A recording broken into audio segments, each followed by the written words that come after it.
नमस्ते दोस्तों, आपका बहुत बहुत स्वागत है हमारे YouTube चैनल फ्री ईडू पर। आज हम पॉलिटिकल साइंस के बारे में कुछ पढ़ेंगे। राजनीति विज्ञान की अर्थ, परिभाषा, उसकी आवश्यकता, महत्व, इसके बारे में हम चर्चा करेंगे। तो प्रारंभ करते हैं दोस्तों। देखिए दोस्तों, प्रसिद्ध यूनानी दार्शनिक अरस्तु ने लगभग 2400 वर्ष पूर्व स्पष्ट शब्दों में घोषित किया था कि समाज से बाहर रहकर आत्मनिर्भर जीवन जी सकने वाली बात करने वाला व्यक्ति या तो देवता हो सकता है या फिर पशु हो सकता है, क्योंकि मनुष्य हमेशा समाज में रहा है, समाज के बीच में रहा है। इस कारण मनुष्य एक सामाजिक प्राणी है और वह कुछ आवश्यकताएं होती हैं जो केवल वह अकेले पूर्ति नहीं कर सकता है। इसके लिए अन्य व्यक्तियों की सहयोग की आवश्यकता होती है। इस प्रकार मनुष्य समाज में रहकर ही अपना जीवन व्यतीत कर सकता है। तो आइए दोस्तों, हम राजनीति विज्ञान के अर्थ के बारे में पढ़ते हैं। देखिए दोस्तों, राजनीति विज्ञान दो शब्दों से मिलकर बना है, राजनीति प्लस विज्ञान। यानी कि ये राजनीति विज्ञान क्यों है? देखिए दोस्तों, इसके अंतर्गत हम राज्य और शासन, सरकार दोनों का अध्ययन करते हैं, राज्य और शासन का। इस प्रकार राजनीति विज्ञान को कह सकते हैं एक क्रमबद्ध विज्ञान है जो राज्य का एवं सरकार का अध्ययन किया जाता है। इसे राजनीति विज्ञान कहते हैं। देखिए दोस्तों, किसी भी विषय को विज्ञान कहने के पीछे एक कारण यह होता है कि उस विषय की एक क्रमबद्ध व्यवस्था होती है, क्रमबद्ध है ना, उसके विषय होते हैं। इस प्रकार हम उसे विज्ञान कहते हैं। तो राजनीति विज्ञान इंग्लिश में पॉलिटिकल साइंस इसको बोलते हैं। पॉलिटिकल शब्द हिंदी का रूपांतरण है राजनीति। पॉलिटिकल शब्द यूनानी शब्दों से मिलकर बना है जिसे पोलिस कहते हैं, है ना दोस्तों। और साइंस का मतलब विज्ञान, है ना। अब आइए दोस्तों, हम बात करते हैं इसकी परिभाषा के बारे में। तो परिभाषा जैसे ही गार्नर के अनुसार, जो एक राजनीतिज्ञ रहे हैं, उन्होंने बोला है कि राजनीति विज्ञान के अध्ययन व आरंभ राज्य से है। अब दोस्तों, राजनीति विज्ञान के अंतर्गत हम कुछ चीज़ों का अध्ययन करते हैं, जैसे कि मनुष्य का अध्ययन, राज्य के अतीत, वर्तमान व भविष्य का अध्ययन, सरकार का अध्ययन, राजनीतिक सिद्धांतों एवं विचारधाराओं का अध्ययन, शासन के व्यवहारिक रूप का अध्ययन, सत्ता का अध्ययन व अंतर्राष्ट्रीय संबंधों का अध्ययन। तो देखिए दोस्तों, एक एक करके इन पर चर्चा करते हैं विस्तृत रूप से। आप बने रहिए हमारे साथ, वीडियो को पूरी देखना दोस्तों, आपको ज़रूर कुछ ना कुछ सीखने को मिलेगा। और स्टार्ट करते हैं दोस्तों। मनुष्य का अध्ययन। देखिए दोस्तों, अन्य सामाजिक विज्ञानों की भांति राजनीति विज्ञान भी मूलतः मनुष्य की से संबंधित है। मनुष्य एक सामाजिक प्राणी है, जैसे कि हम पहले बता चुके हैं। वह समाज या राज्य से अपने पृथक नहीं रख सकता है। समाज और राज्य में रहकर ही मनुष्य आत्मनिर्भर जीवन की प्राप्ति कर सकता है। मानव के विकास की स्थितियों का निर्माण राज्य करता है, उसे अधिकार तथा स्वतंत्रता प्रदान करता है। इसलिए मनुष्य का अध्ययन राजनीति विज्ञान के क्षेत्र का पहला बिंदु है। इस प्रकार हमने पढ़ा कि मनुष्य का अध्ययन। अब दूसरा इसका पॉइंट है राज्य के अतीत, वर्तमान व भविष्य का। राज्य के अतीत का अध्ययन पढ़ते हैं। इसे राज्य का ऐतिहासिक अध्ययन भी कहते हैं। ये ज्ञान हमें राज्य एवं उसकी विभिन्न संस्थाओं के वर्तमान स्वरूप को समझने एवं भविष्य में उनसे अपेक्षित सुधार लाने के लिए निमित्त क्षमता प्रदान करता है। राज्य के स्वरूप के विषय में विद्वान जनों ने पिछले 2500 वर्षों में गंभीर मंथन किया है। राज्य के बदलते स्वरूप के साथ साथ मनुष्य की राज्य विषयक धारणा में भी परिवर्तन होता रहा है। कभी राज्य को ईश्वरीय कृपा का परिणाम तथा शक्ति का प्रतिफल माना जाता है, क्योंकि जिस प्रकार हम अतीत का अध्ययन करते हैं तो राज्य को एक ईश्वर द्वारा प्रदान की गई एक शक्ति के रूप में देखा जाता है। अब राज्य के वर्तमान का अध्ययन हम पढ़ते हैं, तो इसमें क्या है, राजनीति विज्ञान का आरंभ और अंत राज्य से है। ये परिभाषा हमने पहले भी पढ़ चुके हैं, गार्नर के अनुसार है।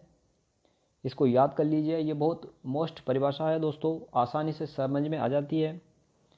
अब पढ़ते हैं, राज्य के वर्तमान स्वरूप और क्रियाकलापों का अध्ययन राजनीति विज्ञान का सबसे महत्वपूर्ण विषय है। इसके अंतर्गत हम विभिन्न राजनीतिक संस्थाओं का अध्ययन उसी रूप में करते हैं जिस रूप में वे क्रियाशील होते हैं। हम राज्यों की प्रकृति एवं कार्यों का भी अध्ययन करते हैं। इसके अतिरिक्त राज्य के वर्तमान के अंतर्गत राजनीतिक दल, दबाव एवं हित समूह, स्वतंत्रता एवं समानता, अधिकार, कर्तव्य आदि का अध्ययन किया जाता है। जैसे कि वर्तमान में जो राज्य है उसका सर्वोत्तम उदाहरण दिया जा सकता है। और एक बात दोस्तों, राजनीति विज्ञान के अंतर्गत आप अगर नए स्टूडेंट हो या जानते हो तो अच्छी बात है, राज्य देश को बोला जाता है राजनीति विज्ञान के अंतर्गत। आप भ्रम में ना रहे कि राज्य का मतलब एक राज्य होता है, नहीं दोस्तों, राज्य का मतलब राजनीति विज्ञान के अंतर्गत एक देश से होता है, एक राष्ट्र से होता है, ना कि एक छोटे से राज्य से। जैसे कि मध्य प्रदेश, राजस्थान, ये सब राज्य हैं, लेकिन इनमें एक कमी है, वो कमी हम बता रहे हैं, अगली वीडियो में आपको बताएंगे विस्तार से। तो हम अगले नेक्स्ट जाते। अब राज्य के भविष्य का अध्ययन देख लेते हैं। राजनीति विज्ञान वर्तमान के साथ साथ भविष्य तथा यथार्थ साथ साथ आदर्श का भी अध्ययन करता है। इस रूप में राजनीति विज्ञान नीति शास्त्र के निकट पहुंच जाता है। यहाँ हम राज्य के उद्देश्य या लक्ष्य पर विचार करते हैं। इसमें राजनीति आज्ञाकारिता अर्थात जनता को राज्य की आज्ञा का पालन क्यों करना चाहिए के प्रश्न पर विचार किया जाता है। इसके अतिरिक्त इसमें व्यक्तियों, समूह एवं राष्ट्रों के अधिकारों और स्वतंत्रता तथा मानव जीवन के अंतिम उद्देश्यों के परिप्रेक्ष्य में राज्य की प्रणालियों पर विचार किया जाता है। अब तीसरा जो पॉइंट है, सरकार का अध्ययन इसके अंतर्गत आता है। तो राजनीति विज्ञान एक ऐसा विज्ञान है दोस्तों, एक ऐसा सब्जेक्ट है, इसके अंतर्गत जो पॉइंट हैं जैसे कि मनुष्य का अध्ययन, राज्य के अतीत वर्तमान भविष्य का अध्ययन किया जाता है, सरकार का अध्ययन, राजनीतिक सिद्धांतों विचारधाराओं का अध्ययन, शासन के व्यवहारिक रूप का अध्ययन, सत्ता का अध्ययन, अंतर्राष्ट्रीय संबंधों का अध्ययन, ये सभी पॉइंट दोस्तों राजनीतिक विज्ञान के अंतर्गत आता है। क्योंकि राजनीतिक विज्ञान एक ऐसा विस्तृत विषय है दोस्तों, इसमें इन चीज़ों का ही समावेश है, इन चीज़ों का ही इसमें कॉम्बिनेशन है। तो अब सरकार का अध्ययन क्या है दोस्तों? राज्य एक अमूर्त संस्था है जिसकी इच्छा को मूर्त रूप सरकार प्रदान करती है। यह सुसंगठित राज्य का अस्तित्व तभी संभव है जब इसमें व्यवहार के कुछ सर्वमान्य नियम हो, जिन्हें कानून कहते हैं। कानून का निर्धारण करने के लिए, उनका पालन सुनिश्चित करने के लिए, इसके उल्लंघनकर्ताओं को दंडित करने के लिए सरकार का होना आवश्यक है। तो देखिए दोस्तों, राज्य का जो अध्ययन के लिए हम सरकार का अध्ययन पढ़ते हैं, सरकार का रोल इम्पोर्टेंट है क्योंकि प्रत्येक राज्य में यानी प्रत्येक देश में एक सरकार होती है जो वहाँ पर शासन संचालन करती है। तो उसी प्रकार सरकार का अध्ययन भी किया जाता है इसके अंतर्गत। और चौथा पॉइंट है दोस्तों, राजनीतिक सिद्धांत व विचारधाराओं का अध्ययन। देखिए दोस्तों, राज्य और व्यक्ति के मध्य संबंधों का प्रश्न सुदीर्घ काल से राजनीतिक चिंतकों का विचारणीय प्रश्न रहा है। इसे व्याख्यायित करने के लिए सिद्धांतकारों द्वारा अनेक अवधारणाएं और सिद्धांत दिए गए हैं, जैसे कि स्वतंत्रता, समानता, अधिकार, संपत्ति, राजनीतिक आज्ञाकारिता, सत्ता क्रांति आदि कुछ अवधारणाएं हैं दोस्तों। इसके अतिरिक्त राज्य और व्यक्ति के संबंधों को व्याख्यायित करने के लिए अनेक प्रकार की विचारधाराएं भी दी गई हैं, जैसे व्यक्तिवाद की विचारधारा, आदर्शवाद, समाजवाद, साम्यवाद, अराजकतावाद आदि कुछ विचारधारा है। तो इस प्रकार राजनीतिक विज्ञान के अंतर्गत हम विचारधाराओं का अध्ययन भी करते हैं। इसका पांचवा पॉइंट है दोस्तों, शासन के व्यवहारिक स्वरूप का अध्ययन। तो राजनीतिक विज्ञान में सैद्धांतिक विचारधाराओं के साथ साथ शासन के व्यवहारिक स्वरूप का भी अध्ययन किया जाता है। शासन के स्वरूप निर्धारण में राजनीतिक दल, हित समूह एवं जनमत आदि का भी पर्याप्त प्रमुख महत्व होता है। इसके संगठन तथा कार्यप्रणालियों का अध्ययन किए बिना राजनीतिक प्रणालियों का समुचित ज्ञान संभव नहीं है। वर्तमान समय में किसी राजनीतिक प्रणालियों के अध्ययन में संविधान और शासन के औपचारिक संगठन की तुलना में राजनीतिक दल और दबाव समूह के अध्ययन का कोई विशेष महत्व। सत्ता का अध्ययन छठवां पॉइंट है इसका। अब इसको देखते हैं। राजनीतिक विज्ञान के क्षेत्र में सत्ता के अध्ययन का समावेश व्यवहारवादियों की देन है, जैसे कि लॉसवेल, कैप्लॉन, मार्गेंथो तथा रसेल जैसे विद्वानों ने इसी दृष्टि से राज्य का अध्ययन किया है। विलियम रॉबसन ने लिखा है कि राजनीतिक विज्ञान का प्राथमिक संबंध समाज में सत्ता, इसकी प्रकृति, आधार और परिणाम से है। तो इस प्रकार इसमें सत्ता का अध्ययन भी किया जाता है। और लास्ट जो पॉइंट है इसका, अंतर्राष्ट्रीय संबंध का अध्ययन। तो देखिए दोस्तों, राजनीतिक विज्ञान एक बहुत बड़ा विषय है। तो इसके अंतर्गत विदेशों से भी संबंध स्थापित किए जाते हैं और उनसे उनका अध्ययन भी किया जाता है अंतर्राष्ट्रीय संबंध का। तो देखिए दोस्तों, ये 7वां पॉइंट है, संचार साधनों की वृद्धि तथा राष्ट्रों के परस्पर आत्मनिर्भरता के कारण अब राष्ट्र परस्पर अंतर्लांबित हो गए हैं।